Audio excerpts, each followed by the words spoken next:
This is Doug DeMuro, and today I'm going to talk about my least favorite car features. Everybody asks me this. I do a lot of videos on quirks and features. Everybody says, what is the most interesting? What is the coolest? What is the craziest? And every year, as a result of that, I do a compendium of quirk and feature, top 10 quirks of the year. And today I'm going to talk about my least favorite features. What are the things that really annoy me? Let's do it. If you've been watching my videos for a long time, you'll remember I used to take my cars to CarMax to see what they'd offer me as a trade-in value. These videos were fun and popular as they would often give me a wildly inaccurate number for the cars. Submit your cool car to Cars and Bids in just a few minutes, and you'll be connected with an auction manager from my team who will help your car go live on Cars and Bids, where you'll get way more money for your car than trading it in to a big box dealer. Look at how much these cars sold for on Cars and Bids compared to their trade-in value. Here's a trade-in offer, and this is the Cars and Bids result. Here's a trade-in value and the Cars and Bids result, and this was a trade-in value and this was the Cars and Bids result. Get started now and sell your car on carsandbids.com. Okay, features that really annoy me on cars. I've got maybe 7 of them, and they really annoy me. There's probably more. If I really spent time thinking, I could probably come up with another one of these videos, and if you like this one, maybe I'll do another, because I'll get really annoyed. Okay. First, least favorite, features that I like the least, hate the most. Number 1, on General Motors products. You know General Motors? Chevy in them? When you walk up to the car and you unlock the door, the reverse lights turn on. This happens also when you lock the car and walk away for like a while, the reverse lights stay on. So you're driving through a parking lot looking for a spot. It's a difficult, it's a parking lot, it's packed. You can't find any spots. There's a Chevy Tahoe with its backup lights on. So what do? You sit there, you wait. Hey, they're backing up. They're coming right out of their spot. No, they're not. There's not even someone in the car. Why did General Motors do this to us? Why did they do this to the human population as a whole? And you know what the crazy thing is? They're still doing it. This is still how General Motors does their nighttime lighting. Like if you lock a car, unlock a car, the headlights turn on, which is normal and that's fine, and the reverse lights turn on. To this day, they're still doing this. And it absolutely annoys me. And I've been in this situation before where I've been waiting for a Chevy Tahoe to leave a spot and there's no one in it. But it's actually even more annoying when you're behind behind the person waiting, and there's no one in the car, and you know that because you know this is a terrible General Motors design flaw, and so you have to wait for a person to try to pull into a spot that isn't ever going to be free, and you're sitting there like, no, there's nobody in that car, so you honk your horn, and they're like, this person's leaving, and it's like, no, they're not. Not only are they not leaving, they're not even in the car. They're coming. They just parked. It is a horrible design flaw, and they don't even consider it a flaw. It's by design. It's a bad feature, and I wish they would change it. And on the subject, by the way, of brake lights and lighting, another thing that I really don't like and that really annoys me is when the turn signal is a brake light. This is just a personal annoyance. Turn signals should be orange. Okay, that's the way it is. Turn signals should be orange. For some reason, in Europe, all the turn signals are orange, but in the States, some of them are orange, some of them are red, some of them are the entire brake light. It doesn't make any sense to me. Now, I think in Europe there might be a mandate to have orange turn signals, amber as they're called. But in the States, there was no such mandate, and for some reason, the automakers change it. Like, my Mercedes-Benz station wagon has a red turn signal. In Europe, that same car is orange, and I'm thinking, why did you do this? Isn't it cheaper just to make the same part twice? There is no mandate in the States that you cannot have an orange turn signal. In fact, many, many cars do. But for some reason, some cars don't, and it's annoying. Orange turn signals, and they shouldn't be the whole brake light. That is the other annoyance. In today's world of LEDs, you can't separate the brake light and the turn signal into 2 units. This is still going on, and it's actually going on in some really high-end cars. There are some very expensive Mercedes, Audi, and Porsche vehicles that have the entire brake light becomes the turn signal, and I'm sitting here thinking, no, separate them. Why are you doing this to us?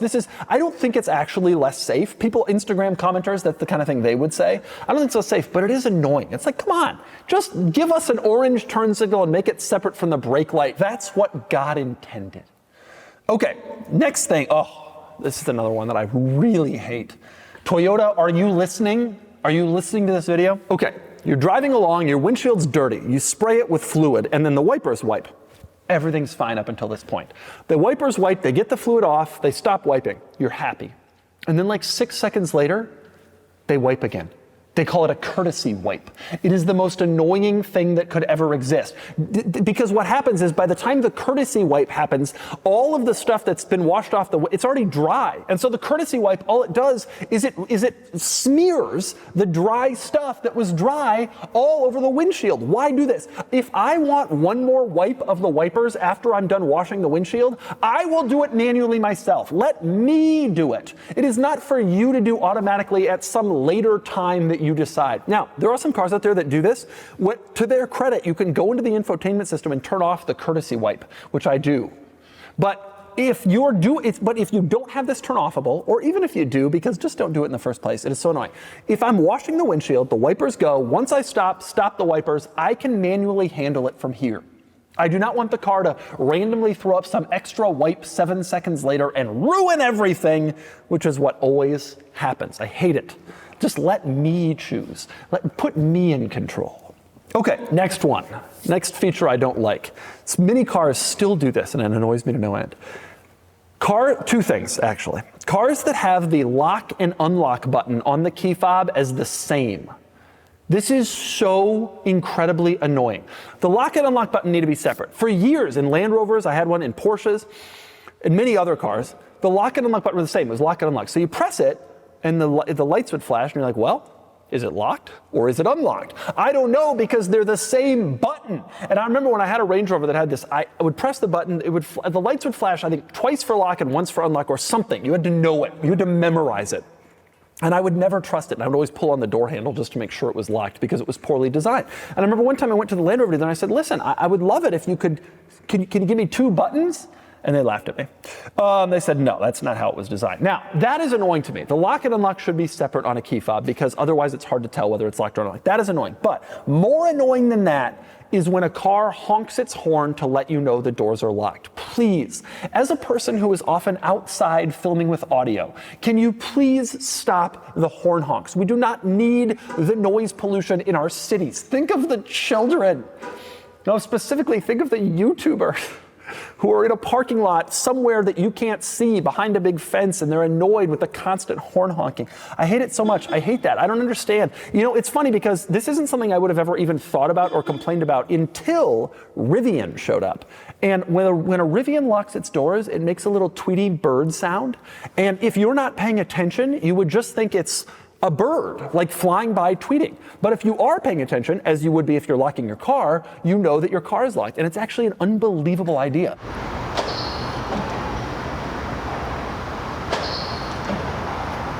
It doesn't contribute to noise pollution, and yet it solves the problem of how to let people know that the door lock has happened. And it's a dream. When someone locks their Rivian near me when I'm filming my videos, I can keep going. When someone presses their horn, I'm like, bam, bam, it's like, shut up! Why are you doing this? It's so loud. It's so annoying. It is really incredible that Rivian was able to kind of come up with some idea that they even thought that this was an idea that needed changing. It never would cross my mind until they changed it. And now I want everybody else to do it as well. It's a really, really smart feature. And it's really annoying to me now when I hear all the bam, I'm locked. Okay, do you have to honk at me? Like it's, ugh. Okay.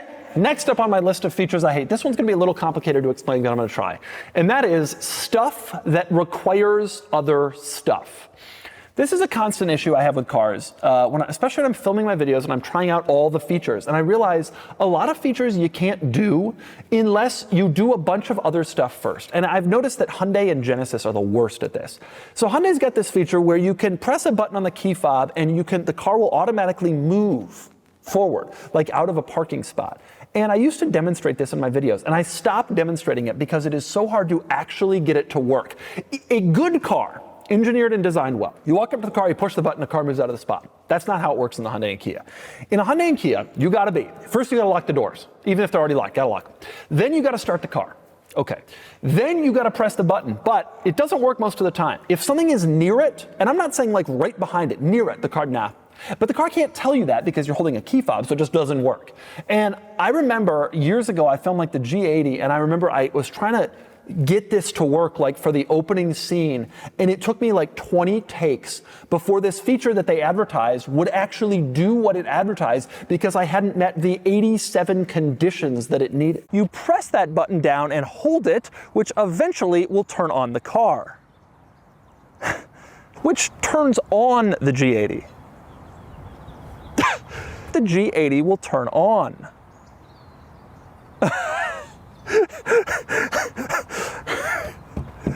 And I noticed this on a lot of different cars, a lot of different stuff. Another good example is power tailgates. Okay, so I'm pulling up to the curb to pick someone up. They've got a bag with them. They want to put it in the tailgate, in the cargo area. I push the button for the power tailgate, nothing happens. Push it again, nothing happens. Hold it down, nothing happens. It turns out in some cars, the car has to be in park for the tailgate to open. Why? If I want to open the tailgate while I'm driving down the street, just let me do the thing. And so as a result, okay, you got to put it in park. I was in a car recently, you had to turn the car off. Tailgate wouldn't open unless the car was off. So if you're just, all you're doing, you're at the airport, you're sliding in, picking somebody up. You push the tailgate, they put the thing in, they get in. 2 seconds. No. In this car, pull over to the side, put the car in park, turn the car off, then press the button and the tailgate would open. And it's like, why do I have to do a checklist like I'm flying like I'm trying to ditch a 757? Why am I going through a whole it's ridiculous, absolutely insane, incredibly annoying. I really hate this lawyer-driven, liability-afraid stuff that requires stuff. And I'm always happy when an automaker just ignores it. You want to open the front trunk, push this button, it opens. Boom. You're in drive, fine. You figure it out. And I think in this liability-driven world, that's probably something a lot of automakers can't do. But I will say it is worse on some cars and better on others. Some automakers are a little bit less afraid. And boy, would it help a lot of them to be less afraid because it's very annoying. Okay, next up, getting down to the least favorite new car features. Another one is dash lights that are so bright that people don't turn on their headlights. This has become a real annoyance for me.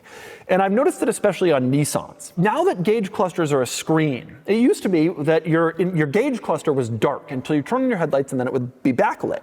Well, now that gauge clusters are a screen, they're always lit up. And so a lot of people, they don't see their gauge cluster being dark, and that's their sign to turn on their headlights. And so you're driving along, the streets are pretty well lit, but people will be driving along with their headlights completely off and absolutely no knowledge that their lights are off because their gauge screen is lit up. And it gets even worse because now cars have LED running lights that actually light things up pretty well. So if you're driving along, you got your LED running lights on, you can kind of see ahead of you, and you have your gauge screen on, and you think everything's fine. But the big problem here is that your taillights are not illuminated. So it happened to me the other day. I was in the Carrera GT late at night. I was driving to come up behind somebody on the freeway, Grand Cherokee, taillights completely not illuminated. It was a rental car. And the gauge cluster lights are bright because they're on, and the LED running lights are on. And so he thinks his lights are on because he sees ahead of him with his LED running lights. But I'm driving behind him on the freeway, and he's got no taillights at all. And he hasn't flipped his headlights on. And this has become less of a problem as more cars have gotten automatic headlights. But a lot of times people turn the headlights off automatic, or a valet will do it, or you knock it by accident, whatever. And some cars still don't have them. And so this bright gauge cluster and bright LED has really, I think, actually made it worse, the people using their headlights. And it's kind of an annoying thing when you're driving along and that person doesn't have their taillights illuminated, or their only headlights are a set of LED running lights that are really not bright enough to be illuminating what they want to see. Okay, final least favorite car feature. I've saved my most controversial one for last. Because I think most car enthusiasts watching this video are not going to agree with me, but I really hate this feature, and that is old school automatic transmission levers. Back in the day, you want to shift into gear, you put your hand on your automatic transmission lever, you pull it from P to drive, down this whole thing, and then it's in drive. These days, in most modern cars, if you want to shift into gear, there's like a dial you pull or a button or something electronic, and there's no longer an actual physical lever. Now, one benefit of this is that the buttons for the transmission selection has freed up space in the center, and so that's allowed us to have bigger cup holders, wireless charging pads, more storage, etc. But the really big benefit of this feature is that it means you cannot get out of the car without putting the car in park, because in the electronic gear selectors, the moment you open the door, they automatically go into park. However, with an old school gear selector that has to physically be in position, if you open the door, it will stay in drive. Now, car enthusiasts watching this video, they'll say, I don't need that. I'm never going to forget to shift into park before I open the door. Well, You say that, but there are a lot of videos on YouTube of people who thought the very same thing, and then their car goes over a parking curb and off a cliff or whatever. Like, this happens much, much, much more than you'd think. And obviously it's a safety factor too for children and little things crawling around. Having the car automatically go into park when the door is opened is a really good safety feature that is a real benefit of the modern electronic transmission selector. And there still are cars with old school gear levers. My Toyota Sequoia is one of them. And it's very disappointing to me. We got rid of my wife's Volvo XC60, which also still had it, and I thought we were coming to the end of the old school shift lever, and unfortunately the Sequoia still got it. And I really legitimately think it's a safety hazard. It takes up too much space. It is something that has been improved upon, and more automakers need to adopt it. I think we should be at the end of the physical old school shift lever. And again, I know a lot of people are going to be watching saying, that ain't ever going to be me.